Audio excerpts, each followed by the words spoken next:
Radio en Quito. ¿Qué tal, Byron? Buenas noches. Nicolás, muchas gracias. Buenas noches para ustedes, colegas del Perú, y a toda su audiencia allá en la hermana República del Perú. Pues sí, ¿qué te puedo decir? Hace una jornada terriblemente Imagino. complicada, mucha información falsa, efectivamente, contradictoria. Las fuentes oficiales no tenían capacidad de respuesta. De hecho, el gobierno, después de casi 2 horas de la toma del canal de televisión TC en Guayaquil, comenzó a generar información, y se conoció ya formalmente el decreto ejecutivo mediante el cual el presidente de la República decretaba lo que se ha denominado técnicamente o constitucionalmente como estado de guerra interno, para combatir a los 14 grupos delincuenciales a los cuales se está enfrentando desde que inició su mandato, y que venían ya trabajando en contra del Estado ecuatoriano y la paz del país desde los dos gobiernos anteriores, porque esto no es nuevo. Correcto, Byron. De hecho, yo quería comenzar expresando mi solidaridad con el pueblo ecuatoriano. Nosotros hemos vivido acá terrorismo por tantos años, ¿no? La pregunta es, ¿ya se utiliza la palabra terrorismo en esta situación? Hasta hace unas horas no. Sí, hace pocos minutos el jefe del Comando Conjunto de las Fuerzas Armadas, el almirante Jaime Vela, que es el jefe de las tres ramas, Ejército, Marina y Aviación, conjuntamente con el ministro de la Defensa, la ministra del Interior y el secretario de Estado, lo que aquí se llama el secretario de Administración, salieron a una cadena nacional de radio y televisión, y ha dicho que en este momento, de acuerdo al decreto ejecutivo del presidente que declara estado de guerra interna, se ha declarado como grupo terrorista a todos los que han sido identificados en ese primer decreto que sacó el presidente de la República hace unas en el comunicado, ¿verdad? Ok, y correcto, sí. Byron, ayúdanos a entender dónde nace esto, en qué momento esta situación se desborda. Esto viene de la época de Lasso, porque también entiendo que confluye el tema político.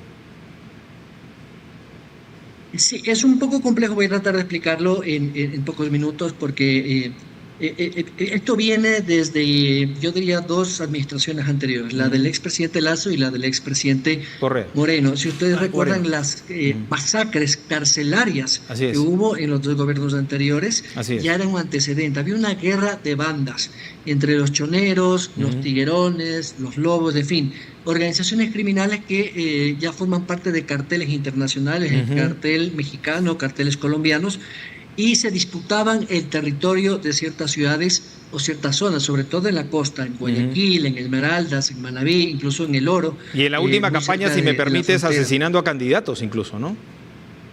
Correcto, sí.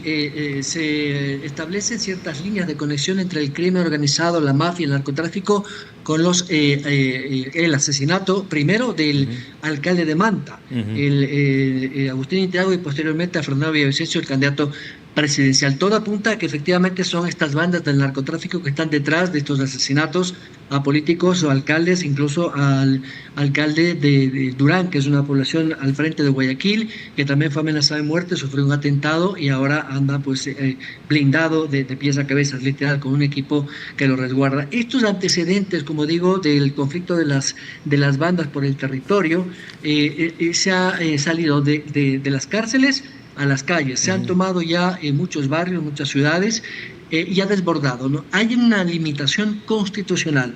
Las Fuerzas Armadas, luego de la Constitución de Montecristi en el 2008, en el gobierno del señor Correa, se estableció que las Fuerzas Armadas no pueden usar sus armas de fuego ni participar en el control interno de la seguridad, lo cual ha limitado la acción de las Fuerzas Armadas en apoyo a la Policía Nacional. Por eso es que el presidente Noboa...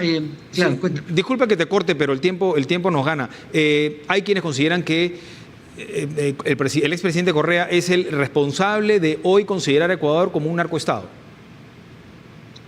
Sí, efectivamente hay voces, hay analistas, politólogos que hablan de que una vez que se retiró la base de Manta, ustedes recordarán, había una base de Manta de los norteamericanos que custodiaban el control marítimo, sobre todo del narcotráfico, se incrementó. Y un ejemplo, en la administración del señor Correa hubo más o menos unas 40 toneladas de droga capturadas, 40, en casi 10 años de administración del señor Correa, en 10 años. En los 2 años del señor Lasso, y las cifras lo están, ustedes lo pueden ver, más de 400 toneladas de droga en 2 años. Entonces, todo hace entrever que El efectivamente narcotráfico está ganando la batalla. el narcotráfico ganó la batalla porque además de haberse salido la base de Manta, se perdió capacidad operativa de Fuerzas Armadas en el control del narcotráfico y de la policía, evidentemente. Y estamos hablando de narcotráfico colombiano, mexicano, estamos hablando también de delincuencia venezolana. Según información oficial de las Fuerzas Armadas, de los institutos de inteligencia, de la policía y toda incluso de la Embajada Americana y la información que manejan las organizaciones anticrimen organizado, llámese la DEA u otras agencias norteamericanas que han cruzado información, habrían 3 operadores internacionales aquí. Grupos mexicanos, entre ellos el cartel Jalisco Nueva Generación, los de los otros carteles del Golfo de México, en fin. Claro. Hay carteles colombianos también, se habla del el Sol, cartel de los Soles de Venezuela, pero también un cartel internacional de albaneses. Hay un cartel internacional de albaneses que ha trabajado mucho aquí en Ecuador y que tiene su relación, que son los que compran la droga para distribuirlos en el sur de Europa, sobre todo en los países de la antigua Unión Soviética del lado oriental. Byron, tengo 30 segundos.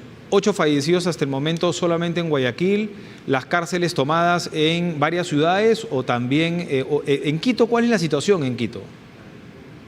Bueno, en Quito hay tranquilidad entre comillas, ¿no? La gente no sale de sus casas a las 5 de la tarde, todo el mundo se fue corriendo, literal, hubo un caos. A cumplir con el estado de excepción. Porque todo el mundo decía, hay que... Sí, correcto.